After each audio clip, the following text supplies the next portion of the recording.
আসসালামু আলাইকুম রহমতুল্লাহি ওবারাকাতুহু। পবিত্র কোরআন যে কতটা বৈজ্ঞানিক এবং গাণিতিক তা আমরা কয়েকটি ধারাবাহিক পর্বে আপনাদের জানানোর চেষ্টা করেছি। ইনশাল্লাহ আগামীতেও এই বিষয়ে অনেক ভিডিও আসবে। আজকে আমরা আপনাদের জানাবো আজানের মধ্যে সুপ্তভাবে লুকিয়ে থাকা বিজ্ঞানের এবং গণিতের এমন একটি বিষয় যা আপনি কখনো কল্পনা করতে পারেননি। এটা হতে পারে আপনার জীবনে একটি টার্নিং পয়েন্ট। আজানের এই গাণিতিক এবং বৈজ্ঞানিক কারিশমাগুলো জানলে আপনি সত্যি অবাক না হয়ে পারবেন না। তো চলুন শুরু করা যাক আজানের বৈজ্ঞানিক এবং গাণিতিক কারিশমা। আপনারা যদি খুব ভালো করে লক্ষ্য করেন তাহলে দেখবেন যে প্রতিবার আজান দেওয়ার সময় আল্লাহ শব্দটি উচ্চারিত হয় 9 বার। আর পবিত্র কোরআনের 9 নম্বর সূরা হচ্ছে সূরা তাওবাহ, অর্থাৎ আল্লাহর জন্যই শুধুমাত্র ইবাদত করতে এসো এবং একনিষ্ঠ তওবা করো শুধুমাত্র আল্লাহর জন্য। এখানে আজান, নামাজ এবং তাওবার সাথে কোরআনের 9 নম্বর সূরার একটি গাণিতিক সামঞ্জস্য রয়েছে। সুবহানাল্লাহ, আলহামদুলিল্লাহ। তো এরপরে আমরা যদি দেখি তাহলে এই আল্লাহ শব্দটি আজান দিতে শুরু হয়েছে, যেমন আল্লাহু আকবার, এভাবে আল্লাহ শব্দটি শুরু হয়েছে এবং শেষ হয়েছে লা ইলাহা ইল্লাল্লাহ, অর্থাৎ আল্লাহ দিয়ে শুরু এবং আল্লাহ দিয়ে শেষ। আর আজান দেওয়া হয় শুধুমাত্র আল্লাহর ইবাদতের জন্য। সুবহানাল্লাহ, এখানেও একটি গাণিতিক সামঞ্জস্যতা রয়েছে। এরপরে যদি আপনারা খেয়াল করে দেখেন তাহলে এই আল্লাহ শব্দটি শুরু হয়েছে আলিফ দ্বারা, আর আল্লাহ শব্দটি শেষ হয়েছে আলিফ লাম লাম হা, অর্থাৎ আলিফ দিয়ে শুরু আর হা দিয়ে শেষ। আপনারা যদি লক্ষ্য করেন তাহলে দেখবেন যে আলিফ দিয়ে আজান শুরু হয়েছে এবং হা অক্ষর দিয়ে আজানটা শেষ হয়েছে, অর্থাৎ আল্লাহ লিখতেও আলিফ দিয়ে শুরু এবং হা দিয়ে শেষ, আর আজান টোটালি শেষ হয়েছে আলিফ দিয়ে শুরু এবং হা দিয়ে শেষ। সুবহানাল্লাহ, এখানেও একটি গাণিতিক সামঞ্জস্যতা রয়েছে। আপনারা যদি দেখেন যে আজানে ঠিক আলিফ শব্দটি এসেছে 47 বার, লাম শব্দটি এসেছে 45 বার এবং হা শব্দটি এসেছে 20 বার। আলিফ লাম লাম হা, অর্থাৎ এই আলিফের মান, লামের মান এবং হার মান যদি যোগ করেন তাহলে সেই সংখ্যাটি হবে 112।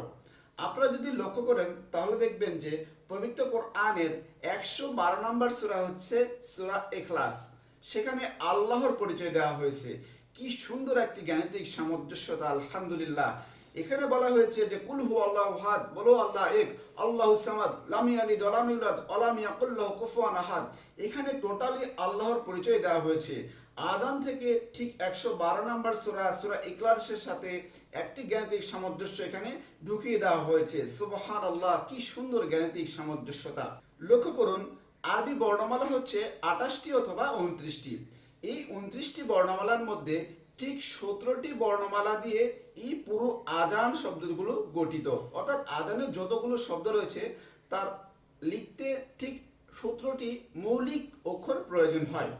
আর মুসলমানরা ঠিক গুনে গুনে 17 রাকাত নামাজি ফরজের নামাজ পড়ে। সুবহানাল্লাহ, যেমন ফজরের 2 রাকাত, জোহরের 4 রাকাত, আসরের 4 রাকাত, মাগরিবের 3 রাকাত এবং এশার 4 রাকাত, এভাবে 17 রাকাত।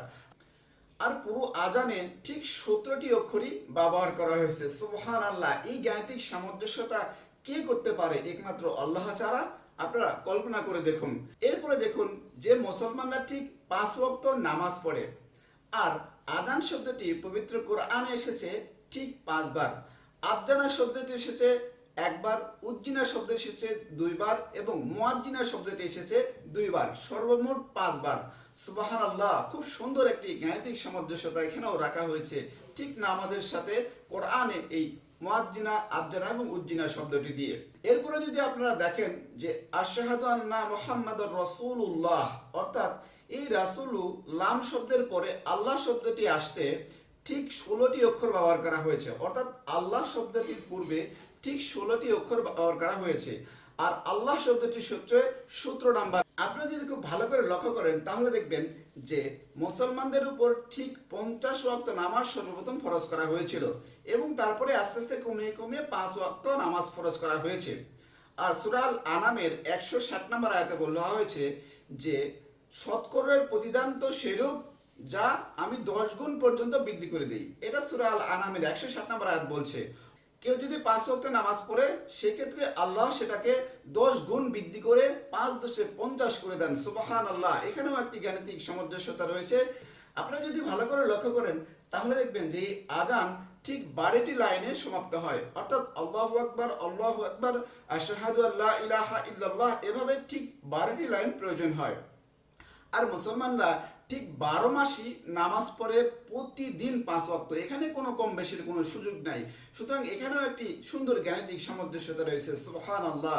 সো এতক্ষণ আপনাদেরকে আমরা আজানের বৈজ্ঞানিক এবং গাণিতিক কারিশমাগুলো আপনাদের সামনে তুলে ধরলাম। দেখুন কত সুন্দর করে এত সামঞ্জস্য করে সুপিয়ে তোলা হয়েছে। যেমন 17 রাকাত নামাজ ফরজ, 17টি অক্ষর, আবার 5 ওয়াক্ত নামাজ, ঠিক 50 রাকাত নামাজের সওয়াব দান করা হয়। আবার 12টি লাইন, আমরা 12 মাসে নামাজ পড়ি এবং 9 বার আল্লাহ শব্দটি উচ্চারিত হয়ে ঠিক 9 নাম্বার সূরা তাওবা, এভাবে সুন্দর করে একটি গাণিতিক সামঞ্জস্যতা এই আজানের মধ্যে আমরা খুঁজে পেয়েছি।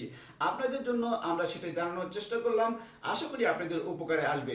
আমরা প্রতিনিয়তই কোরআন এবং হাদিসের বিভিন্ন বৈজ্ঞানিক এবং গাণিতিক সামঞ্জস্যতা এবং গাণিতিক বিশ্লেষণগুলো আপনাদের সামনে উপস্থাপন করি। আশা করি আপনাদের খুব ভালো লাগে। বিশেষ করে আমাদের এই চ্যানেলটি সাবস্ক্রাইব করুন, লাইক করুন এবং কমেন্ট করুন। আর ইসলাম প্রচারে ঠিক চারিদিকে ছড়িয়ে দিন আমাদের এই ভিডিওগুলি। আসসালামু আলাইকুম আহমতুল্লাহি ওয়া বারাকাতুহু।